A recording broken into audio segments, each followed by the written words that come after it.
Olá, pessoal! Bem-vindos a mais um episódio do FLcast, o podcast do Fórum da Liberdade. Meu nome é Fernanda de Gasperim, associada do IEE, e vocês sabem, estou com vocês nessa edição do podcast. E um adendo que esse é o último episódio do podcast e logo mais a gente vai falar porque ele é muito simbólico. Essa é a terceira temporada e dessa vez estamos trazendo para a nossa audiência histórias e trajetórias das pessoas. E hoje quem vai estar conosco é o William Ning e vamos conversar com ele sobre empresas familiares, sucessão e, claro, liberdade. E falta menos de uma semana para o Fórum da Liberdade. Acontece agora nos dias 4 e 5 de abril, quinta e sexta-feira na PUC-RS. O Fórum é o maior evento de debates da América Latina e acontece anualmente em Porto Alegre desde 1978. Os ingressos estão voando, então corre lá na bio do Instagram para garantir o teu ingresso e nos vemos no Fórum da Liberdade. Quem está apresentando esse episódio comigo é o associado do IEE, Miguel Antoniazzi Preto. Bem-vindo, Miguel. Obrigado, Fernanda. Obrigado, William, por estar aqui com a gente. E o nosso convidado especial desse episódio é o William Ning. Bem-vindo ao podcast, William. Um prazer estar aqui com vocês. Você ouve agora FLcast, o podcast do Fórum da Liberdade.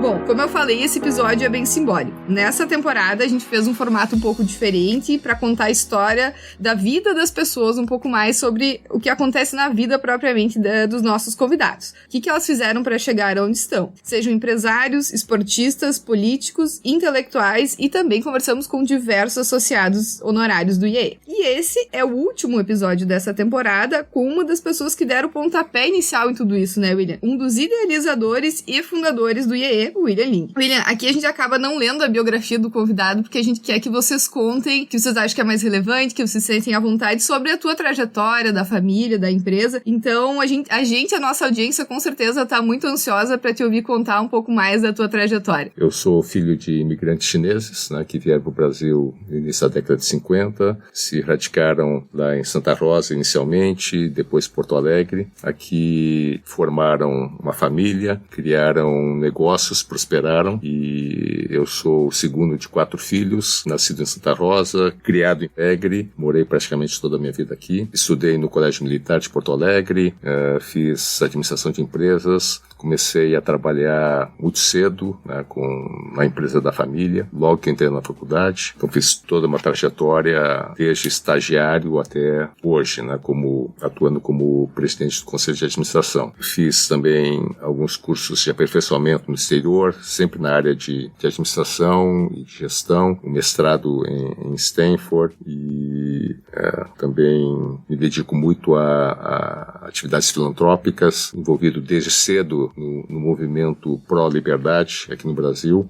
O IEE foi o primeiro passo, né, nessa trajetória, mas me envolvi muito com Instituto Liberal, Instituto Liberdade, Instituto Millennium, Students for Liberty, várias iniciativas que hoje são muito, eu sempre brinco, os liberais do Brasil, os empresários liberais do Brasil caibam numa Kombi, literalmente, né? E hoje a gente vê essa proliferação, né, de iniciativas do Brasil todo, e isso me deixa muito, muito feliz, né? Aí da minha trajetória, né, pra gente iniciar o bate-papo. Pois é, William, eu vou fazer uma pergunta, um adendo aí, já que tu falou já de liberdade do IEE. Uhum. Uma curiosidade que eu tinha, os valores liberais, ou a teoria liberal, não sei como melhor dizer, vieram antes do IEE, ou tu desenvolveu a partir do momento que vocês fundaram o IEE? Eu digo, né, que eu, antes do IEE, eu não sabia direito o que era liberdade, eu sabia o que era opressão. Eu sabia o que era opressão porque meus pais vieram, digamos, pro Brasil, porque o regime na China, que nunca foi um regime, a China nunca foi uma sociedade aberta, livre, mas o regime que estava se implantando lá realmente não servia para eles. Então eles vieram, e esse processo todo deles de sair da China me marcou muito, né? Me falavam muito sobre, na época da Revolução Cultural, o que estava acontecendo na China. Ao mesmo tempo, aqui no Brasil, eu passei praticamente toda a minha juventude em ambiente onde havia uma ditadura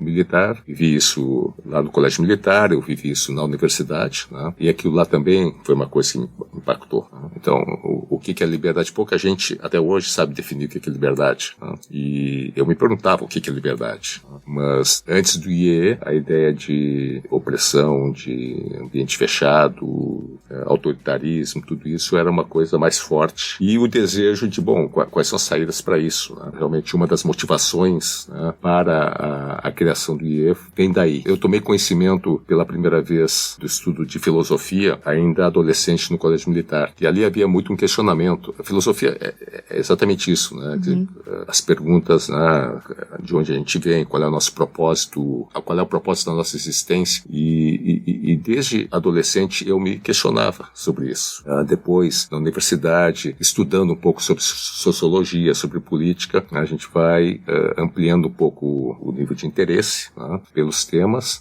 O meu irmão Winston foi estudar em Chicago, na época em que a escola de Chicago era hegemônica, né, em termos de pensamento econômico. Cada vez que ele vinha nas férias, nos intervalos dos cursos dele, a gente conversava sobre, né, tudo aquilo que ele estava aprendendo lá. Não só eu e ele, mas com amigos. Né, a gente ficava debatendo ideias. Né. Eu me lembro que uma das primeiras leituras assim, que me influenciaram sobre o tema foi o Langoni, o Carlos Langoni, que foi um dos primeiros brasileiros a obterem PhD lá fora e foi em Chicago em economia, anos 70 isso, e ele falava sobre capital social, primeira vez que eu ouvi falar sobre capital social, e aquilo fez todo sentido para mim. Já tinha a vivência e tinha uma teoria também. Tinha temas, tinha assuntos, né, tinha essa experiência de família, né, e esse questionamento, qual é o meu papel nisso tudo? Né? Até que veio essa ideia de criar uma entidade, porque para mim, naquela época estava claro, né, que para mudar o Brasil, para melhorar o Brasil, a gente precisava mudar e melhorar e aperfeiçoar as instituições. Bom, quem faz isso? Pessoas fazem isso. As pessoas com as ideias certas. E as pessoas que fazem essa transformação são aquelas que, por definição, nós chamamos de líder, que é a elite. E a elite não precisa ser somente elite política, empresarial. Tem a elite cultural. Um esportista pode ser um líder, influenciar. Hoje as redes sociais estão cheias, né, de influenciadores, né, mas naquela época eu questionava isso. Né? Cabe a quem mudar? Cabe ao povo mudar? Ou cabe às lideranças, né, que tiveram acesso a estudos, né, que tiveram acesso a viagens e leituras? Né? Cabe a eles fazer isso. E a minha crítica na época era quanto ao papel das lideranças empresariais, né? As entidades empresariais no Brasil. Né? O que vocês estão fazendo, né, para mudar? Eu via muito pouca consistência, né, muito pouco fundamento, e os chamados líderes empresários da época falavam e agiam. Então, a ideia na época foi, vamos tentar formar uma nova geração de empresários, né, que pensem diferente, que pensem ideias que levem ao aumento na época não havia esse conceito de desenvolvimento humano, ideias que levem ao progresso, de fato. Aproveitando, estava comentando sobre isso, então daria para dizer que os valores liberais e a teoria liberal vieram antes do Instituto, antes da ideia de fundação do Instituto. Como é que foi esse processo de vocês lá atrás de fundar o Instituto de Estudos Empresariais? Conta para nós um pouco como é que foi essa linha do tempo de formação do Instituto, algumas questões que vocês passaram, alguns perrengues, algumas dificuldades, se teve alguma dificuldade ou se foi um caminho mais tranquilo. Assim, se me perguntar, os valores e os conceitos estavam claros? Não estavam. Uma pergunta que eu ia fazer, não se sabia que era liberalismo, queria o desenvolvimento do Brasil, mas não sabia que liberalismo era a chave. Sim, e aí surgiu um ano depois do Instituto Liberal. Né? Eu, antes disso, né, na época eu lia muito Revista Visão, eu lia o Jornal do Brasil, o Estadão, e eu lia muitos editoriais. Né? E esses veículos de imprensa, na época, eram os veículos que difundiam ideias liberais. A revista Visão do Henri Maxuda era Hayek, né? era muito filosofia austríaca. Né? O Jornal Brasil, Estadão, uma pegada, até o Estadão um jornal mais conservador, né? O Jornal Brasil uma pegada bem liberal, não como uma doutrina, como a linha que a visão do Henri Maxuda seguia, né? Porque o Henri Maxuda era um cara que estudava, ia a fundo no assunto. Aí veio o Instituto Liberal, Donald Stewart, Roberto Campos, Og Leme, aquela turma toda, começaram a editar livros, né? E aí, de repente, a gente tinha material, né, físico, né, onde buscar conhecimento, onde aprender. E com isso a gente foi, digamos, consolidando ideias, valores, conceitos, né? A época era muito dentro da linha liberal austríaca, escola de Chicago, né? Mas depois, com o tempo, a coisa se ampliou, né? Veio o objetivismo e outras correntes, né? dentro do próprio pensamento liberal. Assim, não tinha muita clareza sobre isso. Isso foi uma construção, né? É uma descoberta. É uma descoberta. E as ideias continuam se renovando. A gente está quase 40 anos praticamente de IE, né? É o 40º ano. É o 40º ano e todo dia surge algum pensamento novo. Os debates estão aí, né? A gente não concorda com tudo, né? E nem é esse o propósito, né? Então, é um processo de construção mesmo, né? Mas lá na origem, realmente, a gente não tinha muita... Vocês tinham boa vontade de descobrir qual era o melhor caminho e se juntaram para isso. E nos juntamos para isso, né? Poucos apoios, né? Nós não tínhamos onde nos apoiar. Né? Eram quantos integrantes no começo? Não me Poucos? Era pouca gente. 10? Como é que foi o processo? Né? Eu mandei uma carta, eu não sei para quantas pessoas, não me lembro, eu não guardei isso, né? Mas eram umas 30, 40 pessoas, possivelmente, né? Convidando para uma conversa. Né? Aí vieram, boa parte deles, a maioria veio para essa conversa. Né? Aí nível nacional era mais Porto Alegre? Local. Né? Aí começamos a conversar sobre a necessidade de a gente fazer alguma coisa, de nós sermos protagonistas. Né? E o que tinha de comum era isso, era todos de mais ou menos uma mesma geração, né? Acho que o mais novo tinha 20 e poucos anos, o mais antigo tinha 30 e poucos, né? Então éramos todos de uma mesma geração, todos vinculados a empresas, de alguma forma, né? Seja como fundadores, seja como herdeiros, seja como sucessores, né? E começamos a discutir, debater. Não havia uma ideia clara, né?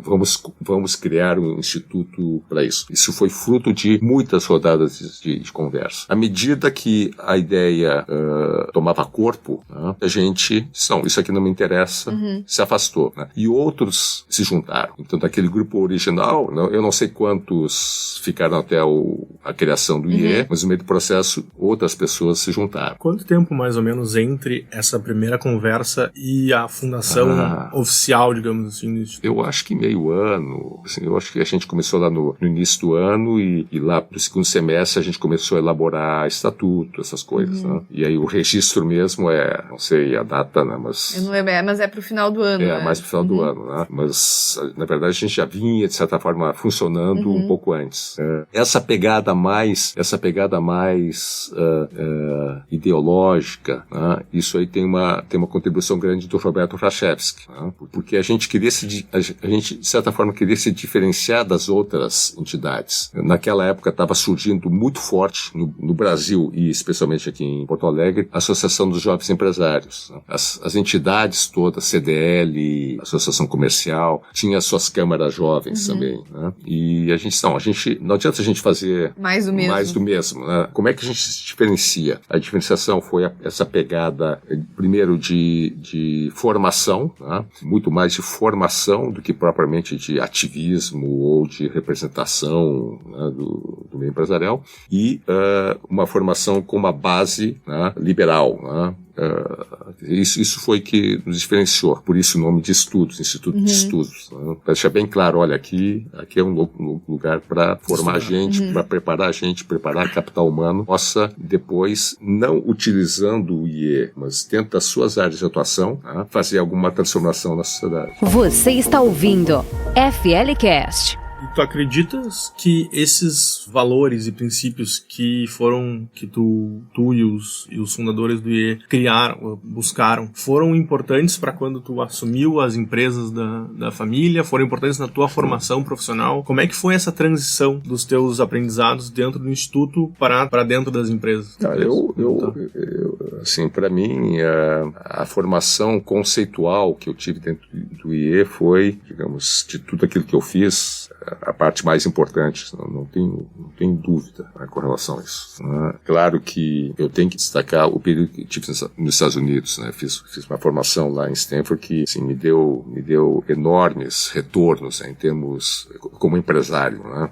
Resultado do que eu aprendi lá. Né? Mas eu acho que a capacidade de tirar proveito dessas experiências acadêmicas vem do aprendizado no IE. Ele me deu assim a base de conceitos, né, para me desenvolver pessoalmente, né, como empresário e como cidadão. Né? Eu não tenho dúvida que é a base de tudo. Na parte profissional para ti, William, e como valores de liderança, como deixar um conselho para quem está nos ouvindo, quais são os maiores reflexos desses valores? Tanto que te influenciou na vida, pode ser algum momento que tu teve esse insight, olha, eu estou usando meus valores, ou como tu deixa como conselho para as lideranças que estão nos ouvindo? Sim, quando a gente vê lá os valores do IE, né, o primeiro deles é coerência. Né? Esse negócio dos valores e princípios do IE é um episódio engraçado, porque o Roberto Chachefsky, que era o presidente, ele foi o segundo presidente, me sucedeu, e aí eu me lembro bem, assim, um belo dia ele me telefona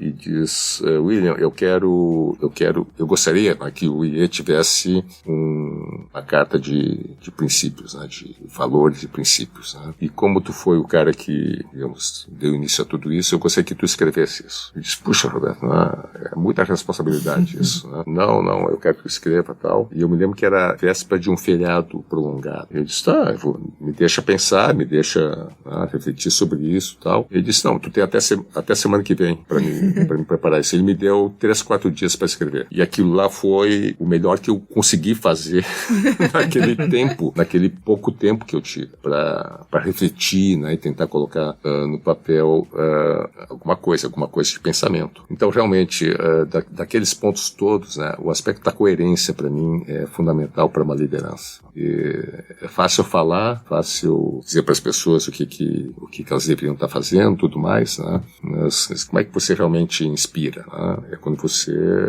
dá o exemplo. Né? Você age de acordo com o que pensa, com o que prega. Né? E isso é uma das coisas que a gente menos vê, né, nas nossas lideranças, né, de uma maneira geral. Isso não vale só para figuras públicas, né? Vale na família, né? O pai e a mãe. A primeira liderança que a gente tem, né? Como é que a gente educa os filhos? Né? Fala uma coisa, mas pratica outra. Não pode beber, não pode tomar droga, mas bebe o vinho, não abre mão do vinho. Né? Acho que, claro, depois com o tempo, naquela época, quando eu escrevi aqueles valores, essa questão da coerência era uma coisa muito forte, mas depois, né, durante o aprendizado do IE, né, outras coisas, né, afloraram, né, outras descobertas, né, a importância de a gente realmente cultivar certos valores que são determinantes, né, para as nossas vidas e para a vida da sociedade como um todo. Eu até ia comentar que para a gente ser coerente com os nossos valores, a gente precisa saber quais são os nossos valores, o que a gente defende, isso, né? E a gente aprende muito no IE, não que a gente não tenha os valores claros antes de entrar, mas a gente se aprofunda nisso. Eu acho que isso é muito importante também, saber quais são nossos valores, né? Então, assim, se puder elencar algumas coisas, né? Eu não gosto de dar conselhos. E quando pedem conselhos, eu procuro falar um pouco da minha experiência, né? Então, coisas que, para mim, que são importantes, né? Pra gente conseguir se tornar um bom líder. Né? Primeiro, coerência, né? Dar o exemplo, liderar pelo exemplo. Né? A outra coisa é o valor da confiança, o que faz o ser humano ser dominante na natureza é a sua capacidade de cooperar, capacidade de cooperação, de colaboração. E o valor que permite a cooperação e a colaboração é a confiança. Sem confiança não há colaboração, não há cooperação. Então o valor que é a base de tudo é a confiança. Se tu tivesse que não reescrever a carta que tu escreveu lá atrás, mas revisar ela. A confiança ser o valor número 1. Isso é uma coisa que ficou muito clara para mim, assim, recente. Né? Isso é uma coisa que ficou muito clara para mim, recente. Já há mais tempo, porque o valor número 1 da minha empresa é confiança. Né?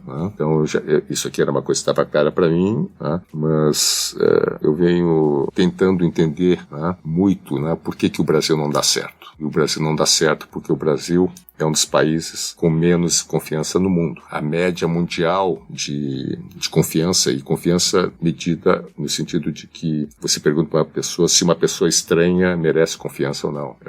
A média mundial é 30%, 30 e poucos por cento. Países de maior IDH, Suíça, Dinamarca, Suécia, Noruega, esses países, 60%, 70% das pessoas confiam no estranho. Tá? Estados Unidos, 40 e pouco, mas caindo, tá? Em função do problema político deles, da polarização, tudo mais. Tá? Os países africanos, subsaarianos, 4%. O Brasil é quanto? 6%. A gente vive numa sociedade em que as pessoas não confiam umas nas outras. Como é que a gente vai ter progresso? Como é que a gente vai ter cooperação? Como é que a gente vai ter inovação? Como é que vamos empreender? Eu tô finalizando agora um livro do Meira Pena, que é Psicologia do Subdesenvolvimento. E ele fala um pouco disso, que o brasileiro ele não consegue dizer não. Tipo, eu não vou poder participar desse evento. Ele fala, vamos ver. Sim. Então, tu nunca tem certeza do que o brasileiro tá falando. Tu nunca sabe se ele vai chegar na hora. Eu acho que um pouco da desconfiança vem dessa cultura do jeitinho brasileiro, né? O jeitinho brasileiro não é a desconfiança que vem do jeitinho. O jeitinho é a defesa das pessoas, né, para a falta de confiança. Como as pessoas não têm confiança, as pessoas não obedecem às leis, não obedecem às instituições,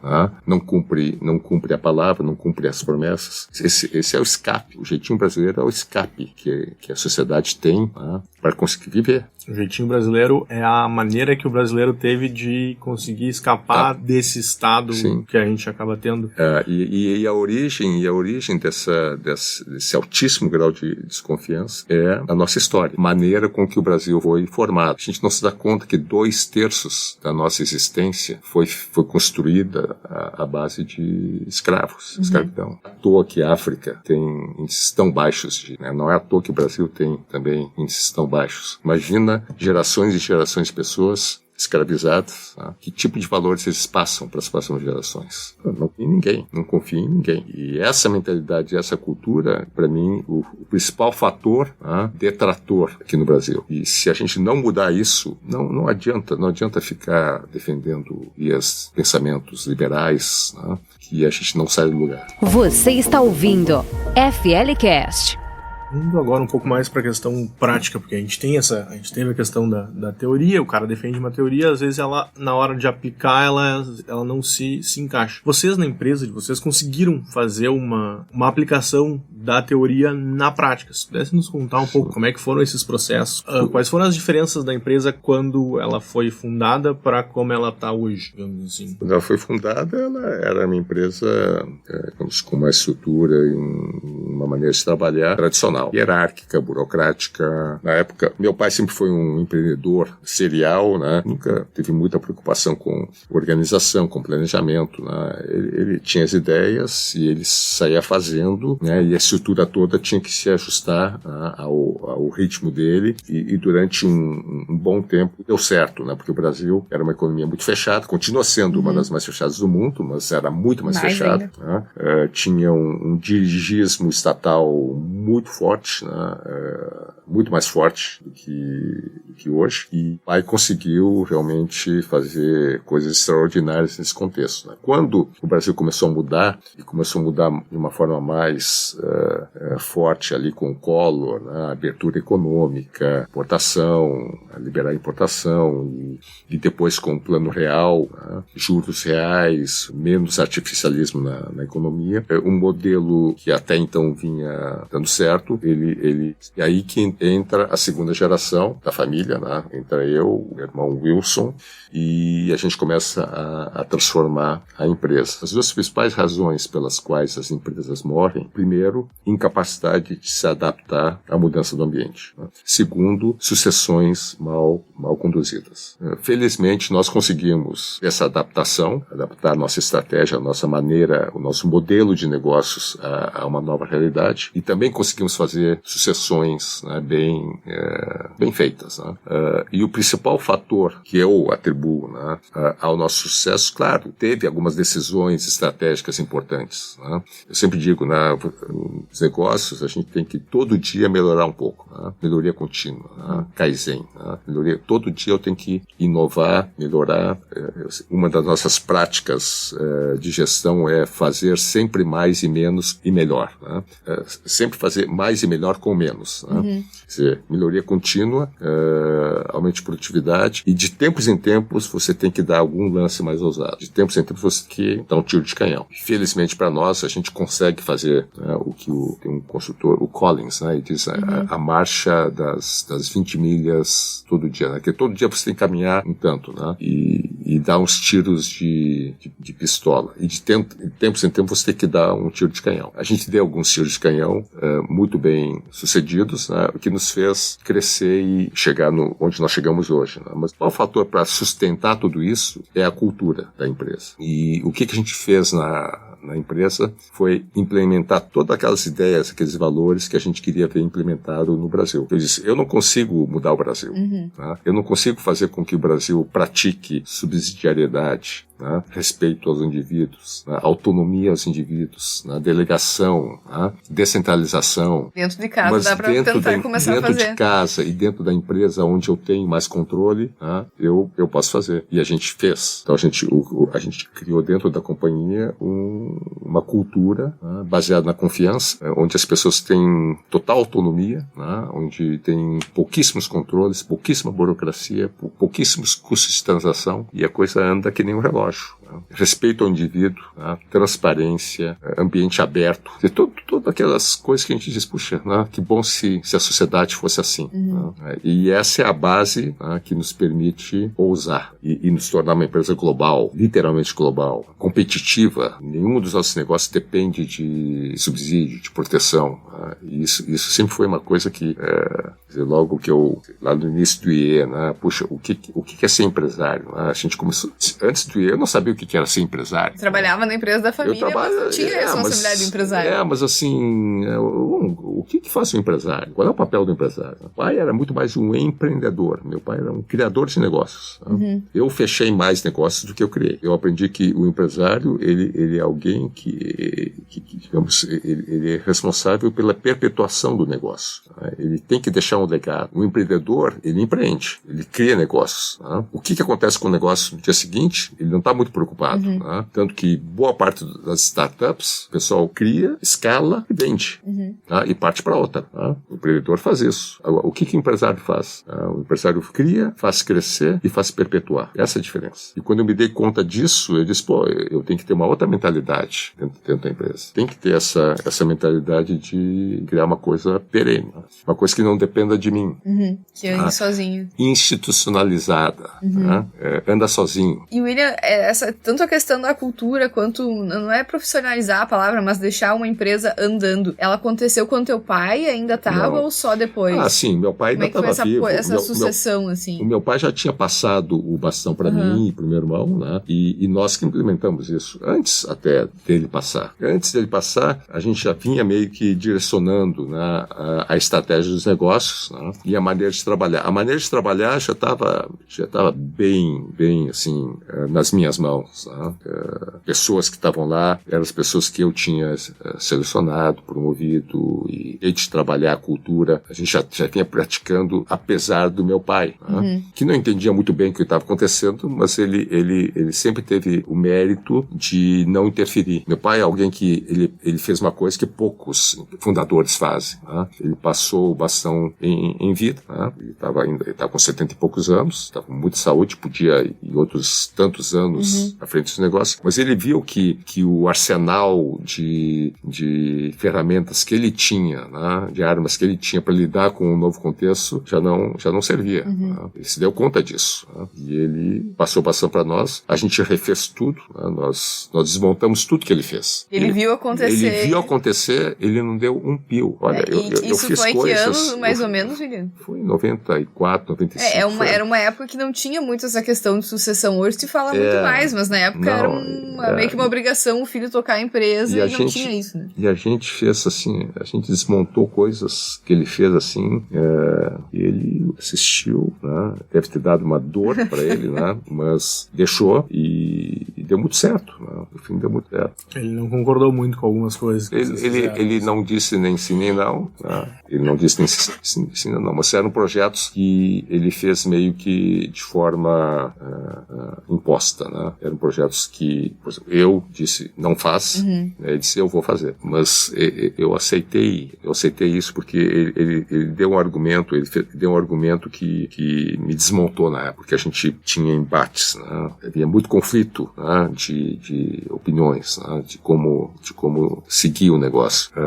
E ele disse uma vez para mim que a missão dele era criar problemas para mim, né? Porque o dia que eu não tivesse mais medo de problemas, eu estaria pronto para assumir. Eu pensei, alto risco, né? Mas ele está certo. Né? Ele jogava pesado, mas ele estava certo. É a maneira que ele tinha de preparar você. Conceitualmente ele estava certo. Né? Eu vou fazer, se der errado, virem-se, deem um jeito. Estejam preparados para resolver problemas grandes. Né? E ele deixou problemas enormes. E a gente resolveu, tivemos sorte, muita sorte, e no fim deu certo. Né? Legal.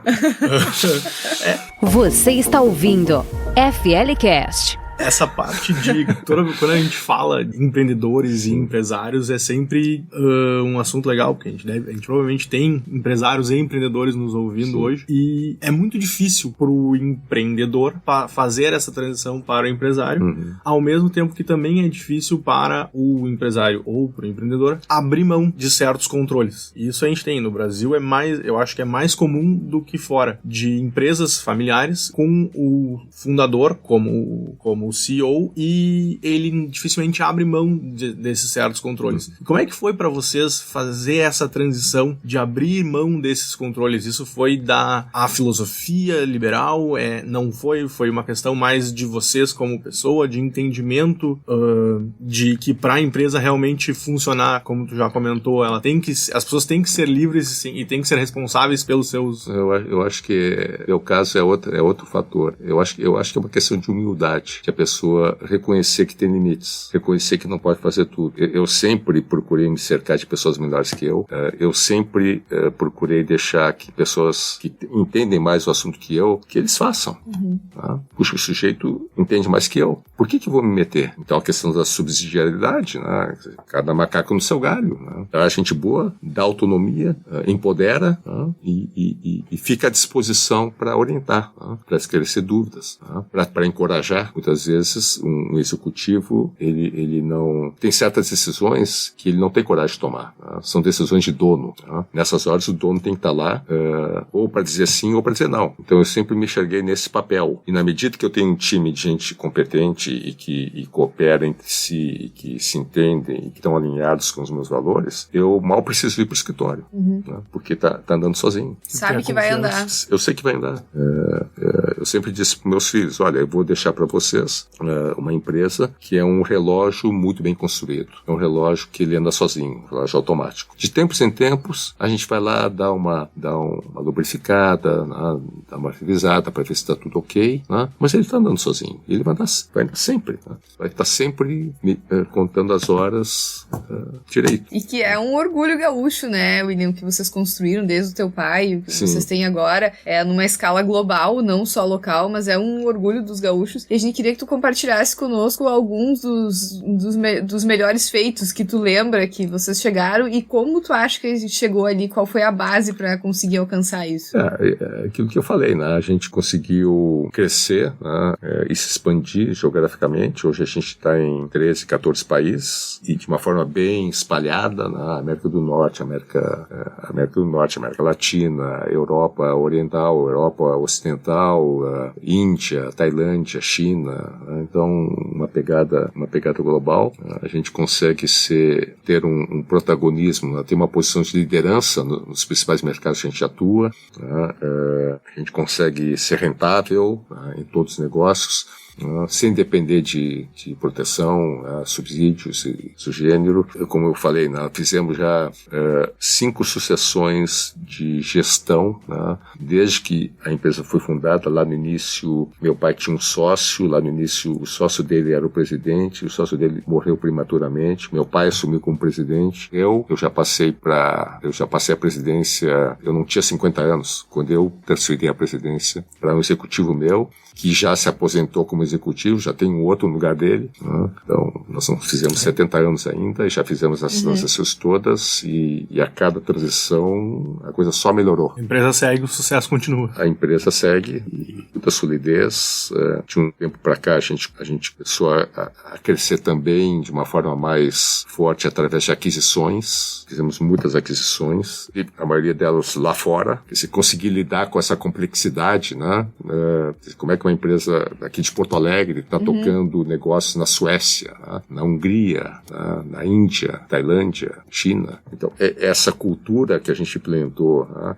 Com base nos conceitos que eu aprendi no IEE, é que nos permite fazer isso. A gente pergunta, puxa, William, como é que tu consegue dormir né? Tendo negócios espalhados no mundo? São 34 fábricas espalhadas no mundo. Né? Como é que consegue dormir se o sujeito lá está fazendo uma coisa errada, tal? Eles ficam, ou confio nas pessoas ou não tem jeito. Confiança, né? Valor número 1. É isso. Né? E a gente faz as aquisições, a gente mantém, preserva as equipes que estavam lá, damos até mais autonomia para eles do que eles tinham, tá? E as coisas continuam melhores. Tá? Indo nessa linha da diferença entre o mercado mais local para o mercado mais global, lá o mercado global é mais fácil tu fazer, daqui a pouco fazer uma aquisição.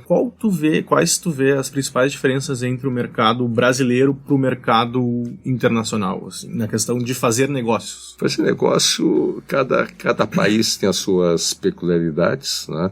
Brasil certamente é um dos lugares mais difíceis de fazer negócio, né? Mas felizmente a gente não teve problemas, né?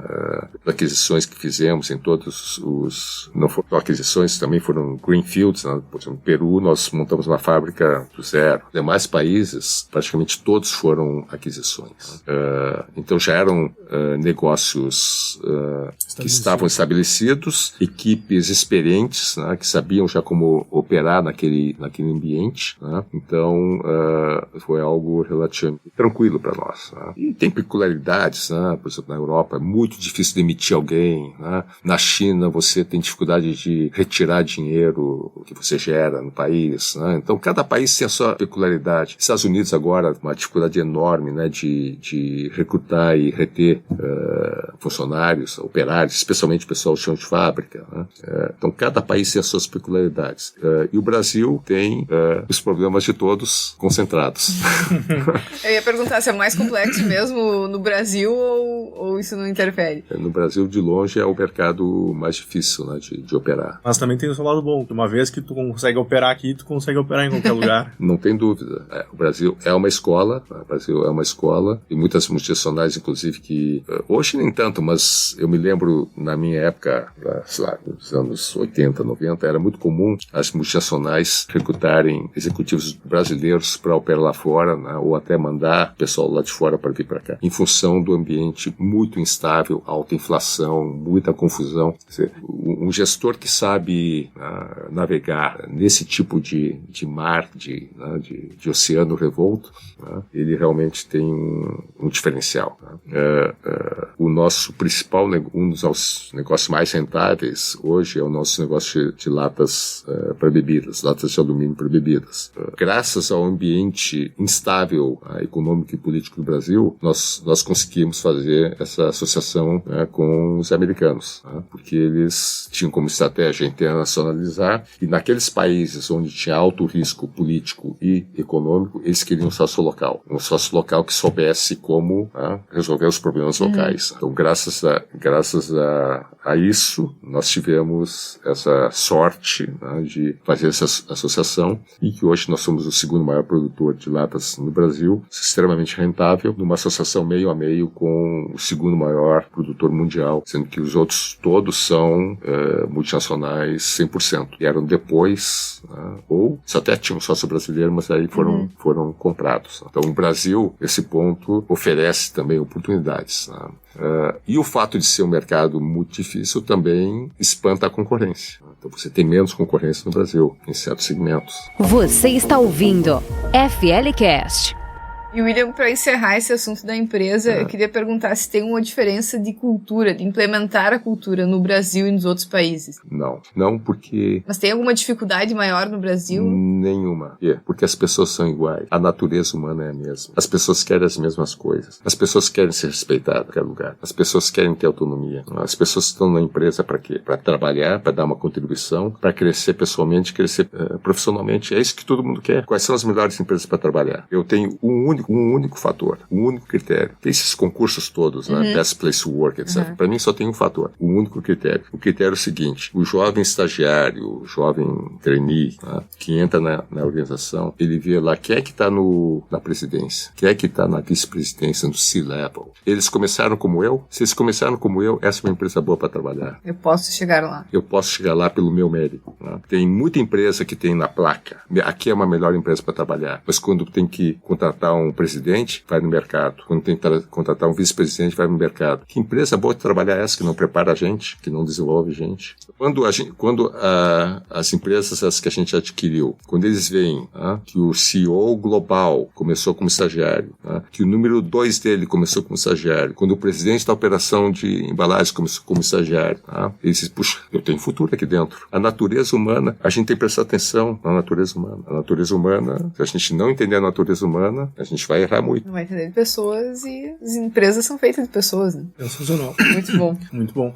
Pra fechar, assim, uma última pergunta, que a gente ainda tem um tempinho, falar um pouco de um outro instituto que também foi fundado pela família, que é o Instituto Ling, que é um instituto filantrópico. A filantropia no Brasil é um assunto, às vezes, meio complexo, não é tão fácil, não é tão simples quanto, por exemplo, nos Estados Unidos. Como é que foi pra vocês? O que vocês viram o motivo, a intenção de fazer um instituto filantrópico, um instituto Ling? E o que provocou tudo isso foi o desejo dos meus pais, né, especialmente da minha mãe, né, de retribuir, né, a sociedade brasileira. Esse negócio da retribuição é algo muito forte para os chineses, né, para a cultura oriental. Né. Na verdade, é da natureza humana. Né, a retribuição, né, é algo da natureza humana, mas que os chineses dão muita importância, os orientais dão muita importância em função do confucionismo. E meu pai ajudava algumas escolas na província natal dele, né, lá na China. Né, e a minha mãe disse, puxa, você fica ajudando as crianças na China e as crianças aqui do Brasil. Né? Nós não temos mais nada a ver com a China. Né? Nós somos brasileiros, nós escolhemos o Brasil nos acolheu, o povo brasileiro nos recebeu tão bem. Né? Se é para fazer uma coisa, vamos fazer aqui. Né? Então era uma discussão permanente lá em casa sobre isso. Né? Vamos parar de discutir, vamos então sentar e vamos ver o que a gente pode fazer. Né? Aí é a minha missão, eu quero fazer alguma coisa para ajudar os jovens brasileiros. Né? Aí eu fui pensar, né? Bom, vamos fazer o quê? Aí veio essa ideia de bolsa de estudos. Né? Eu já vinha ajudando, eu estudei no colégio militar, né? Então eu tenho um programa de bolsas meu, né? Com o colégio militar, onde eu dou bolsas, né? Para estudantes do colégio militar. E, bom, vamos dar bolsas para brasileiros que querem fazer mestrado lá fora. Nós escolhemos no início MBA, né? Mestrados em administração, pensando nessa questão exatamente de melhorar a qualidade de gestão, melhorar a qualidade de empreendedorismo, que é através disso, né, que o Brasil pode também melhorar. E também porque não havia nenhum tipo de programa oficial, a CAPES, esses programas oficiais, né, de bolsas, não abrangiam business, negócios. Né. Então a gente começou fazendo isso e aos poucos foi crescendo. Né. Também a área de direito no meio, ação de amigos, né, que tem escritório lá no Rio de Janeiro, criamos um programa de bolsas para direito. Depois vieram as bolsas de jornalismo. Né. Então imprensa é um dos pilares da democracia, é um dos pilares da sociedade aberta. E se a gente não valorizar a imprensa, nós somos perdidos, né, como sociedade. Então, já mandamos mais de 100 jornalistas para fazer mestrado nas melhores escolas. O Asnar teve aqui no Fórum da Liberdade, se não me engano, em 2007. O Asnar, ele provocou para mandarmos estudantes brasileiros fazer um curso de liderança lá em Georgetown. Existia um programa, o Aznar era eu acho que era o chairman do programa, na época, hoje não mais, né? Mas, e ele disse, puxa, era um programa para formar lideranças ibero-latinas. Então ele na Espanha, tinha gente de Portugal que mandava bolsistas para lá, e gente de toda a América Latina mandando bolsistas para lá, e o Brasil, que era a maior economia de todos esses, praticamente não tinha bolsistas. Aí eu disse para ele, não, eu garanto que eu consigo te mandar os melhores brasileiros para lá. A gente começou a mandar brasileiros para lá. Daí que saiu Marcel Van Hatten, saiu o Felipe Camozato, saiu o Fábio Osterman, tem uma geração de pessoas que nasceram, ou que surgiram através desse programa. E aí, então, um programa de bolsas, e a gente foi ampliando os programas. Acabamos de lançar um mestrado em planejamento urbano, pensando nessa questão de cidades, melhorar a vida das cidades, como é que a gente contribui para isso. Aí, quando eu deixei a presidência executiva da Évora, da empresa, eu tive mais tempo, e aí agora está na hora de desenvolver um novo projeto que me opasse, que me desafiasse. E foi o Centro Cultural do Instituto Link. Então foram 4 anos de trabalho e implementação.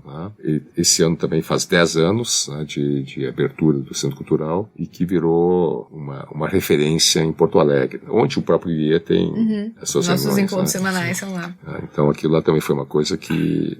E aí a gente, então, era Bolsa Estudos, virou Centro Cultural junto, Capitais, a Santa Casa e o Hospital Moinhos também. E hoje eu vejo assim que a ação filantrópica da família, ela é muito mais que reciprocidade. Eu vejo como uma obrigação moral, pessoas que têm recursos, contribuir para a melhoria da comunidade. Eu acho que não deve ser impositivo, não deve ser nada, mas eu vejo como uma obrigação moral. Eu tenho dificuldade de respeitar pessoas que têm recursos e que não ajudam o próximo. Eu tenho dificuldade de aceitar isso. Isso é um valor meu, né? Uma coisa pessoal. William, vocês, além do Instituto Ling e do IEE, vocês contribuem com diversas iniciativas Brasil afora em prol da liberdade. E aí, antes da gente passar pro ping-pong, eu queria primeiro fazer um adendo que sempre que a gente recebe um honorário aqui no podcast, ou que eu converso pessoalmente com o honorário, eu gosto de agradecer, porque se hoje a gente tá fazendo esse trabalho aqui, tá levando as ideias pra frente, foi porque lá no fundo o William, o Rachevski, mais alguns começaram, e outros tantos continuaram essa história. Esse ano são 40 anos, então a gente tem que voltar e agradecer. É um orgulho estar num instituto desse, mas também uma responsabilidade, né? É muita gente que passou aqui construindo história. Então, primeiro momento, agradecer e depois perguntar o que tu acha do IE. O IE chegou aonde vocês imaginavam, não só em termos de liberalismo, mas de difundir as ideias, e essas ideias que vocês tinham de prosperidade estão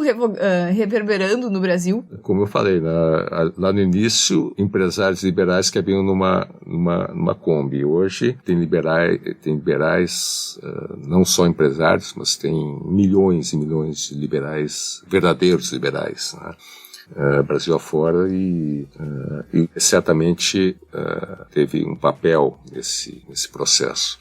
O IE mesmo, lá no início me perguntavam, puxa, William, fundador ou como um dos fundadores, como é que tu imagina o IE lá no futuro? Isso 30 anos atrás me perguntavam isso. Eu disse, eu vejo o IE como sendo a Harvard brasileira. Claro, não que eu admire muito Harvard, mas como relevância. Como símbolo de relevância, de um centro formador de líderes, que Harvard é, de fato. E acabou não se tornando uma Harvard brasileira, porque o evento do IE ele se fragmentou. Hoje existem IEs espalhados pelo Brasil, mesmo estatuto, mesmo programa, atividades muito parecidas, fóruns, tem em Vitória, tem em São Paulo, tem em BH, tem em Fortaleza, tem em Recife, tem em N lugares. Então, de certa forma, a ideia do IE é uma ideia hoje que está pulsando no Brasil todo. Os tempos são outros também, Os tempos são outros. Então eu posso ser realmente, a gente chegou num ponto que a gente nunca imaginava que um dia fosse chegar. Né? E aí não é uma questão de agradecer a nós, é agradecer, eu que tenho que agradecer a vocês, né? Por estarem levando essa causa adiante. Né? A gente começou lá atrás, eu fui muito ativo no IE lá no início, né? E aí até depois as pessoas, puxa, o pessoal está indo para uma linha que a gente não gosta, tal. Eu disse, não me interessa, né? O bastão é deles agora. Né? Uma gestão se desviar um pouco da rota, a próxima gestão vai voltar para a rota. Se a gente começar a interferir, se a gente começar a querer ditar rumo, né? A gente está... É a questão da coerência. Né? Ou eu acredito que a ideia é forte, que a instituição é robusta, que a governança é boa, né? E vai se corrigir sozinha. Né? E é o que aconteceu. Teve desvios no meio do caminho, teve um presidente daqui um pouco que não fez um trabalho tão bom, tivemos 40, né? Normal que isso aconteça. São experimentos, né? São experimentos. Né? Alguma ideia que não deu certo, algum fórum que não cumpriu o seu papel, quem sabe, né? Mas a gente conseguiu produzir novos presidentes, né? Novas lideranças, ano após ano. Então, eu sempre digo, o mérito é das pessoas que deram seguimento e conseguiram manter a coisa viva. A coerência dos valores e a confiança de que quem está assumindo vai conseguir tocar, por ter exatamente. Legal, assim, a gente conseguiu fazer um fechamento bem bom. Muito bom. William, então vou passar pro ping-pong final aqui. A gente faz umas perguntas, tu responde aí meio rapidinho, mas se demorar também não tem problema. O que liberdade significa pra ti, a palavra liberdade? Bom, é até covardia perguntar para mim. Né? Na verdade, nem precisa perguntar o que é liberdade. Né? Mas, claro, liberdade é ausência de coerção. Mas eu diria um pouco mais. Eu diria que liberdade também é a ausência de atitudes que corrompem as virtudes. Hoje a gente se debate muito com esse negócio de fake news. Né? Então, atitudes que corrompem a verdade, né? Que deturpam a verdade, propositalmente, para fazer o mal, porque ninguém larga fake news para fazer o bem. Eu acho isso antiliberal. Eu sou contra isso. E eu não considero impedir fake news censura. Considero isso como uma necessidade para preservar a liberdade, para preservar os direitos das pessoas que são atingidas pelas... É uma forma de agressão, na minha opinião. De afetar o outro. Claro. Ninguém larga uma fake news para fazer o bem. Eu acho que qualquer ação proposital para provocar o mal ser banida, como princípio. Um bom tema de júri simulado pro IE. William, a gente ia te perguntar um conselho, mas como tu não gosta de conselhos, a gente vai te pedir uma pessoa que te inspira. Pessoas que me inspiram. Margaret Thatcher, Roberto Campos, as pessoas que me inspiram. Uma recomendação de livro que tenha te marcado ao longo da tua vida. Eu peguei duas aqui, eu sabia que vocês iam me perguntar isso. Duas. Acho que não está no radar de vocês. Chama-se A História do Progresso Humano. O autor é Johan Norberg, é um historiador sueco, um liberal clássico, filiado a Montpellier, filiado a Cato. Né? Recomendo a leitura, muito boa leitura fácil. E outro, mais ou menos com a mesma pegada, A Jornada da Humanidade, Oded Galor, judeu-americano, professor de Brown, PhD em Economia em Colômbia. Aprendi muito lendo esses dois livros. São livros recentes, atuais, né? Exemplos atuais, então eu recomendo isso. Muito bom, chegamos ao final, então agora eu vou agradecer a participação do Miguel, que fez o convite pro William, e abrir para vocês fazerem suas contribuições finais. Eu tenho que agradecer ao William por ter aceitado o meu convite, a Fernanda por ter me permitido participar desse podcast. William... Segunda participação do Miguel, né, nessa edição, ele gravou já com o Jean Turco e agora o segundo episódio com o William. Então obrigado, Miguel, por ter topado mais um episódio aí conosco. É muito bom, assim, conversar com pessoas que me inspiram, conversar com pessoas que tu vê às vezes de longe, que ter essa proximidade de fazer essa conversa, entender um pouco mais da história, de onde é que veio, pra onde é que vai, o que faz um engrandecimento enorme, tanto pessoalmente como profissionalmente. Pode ter certeza que mesmo que tu não goste de dar conselhos, a gente pescou vários conselhos que tu, na tua fala agora. Eu tenho só a agradecer, William. Muito obrigado. Eu que agradeço aí, novamente, né? Eu fico feliz, fico emocionado, né, em ver pegar aos 40 anos, né, com vitalidade, com com gente nova, vocês estão aí tocando, vocês são os protagonistas, né, levando não só levando adiante, fazendo ela cada vez mais forte, né, chegando a mais gente, né, usando essas ferramentas todas para atingir mais gente, influenciar mais gente, por bem. Né. Parabéns aí pelo trabalho, né, e contem sempre comigo. Com certeza. Obrigada, pessoal, e eu não vou mais dizer até o próximo episódio, porque eu não vou mais estar nesse podcast, mas na próxima temporada teremos um novo associado aqui conduzindo, e foi um prazer conduzir essa temporada com vocês. Até a próxima. Você ouviu FLCast, o podcast do Fórum da Liberdade.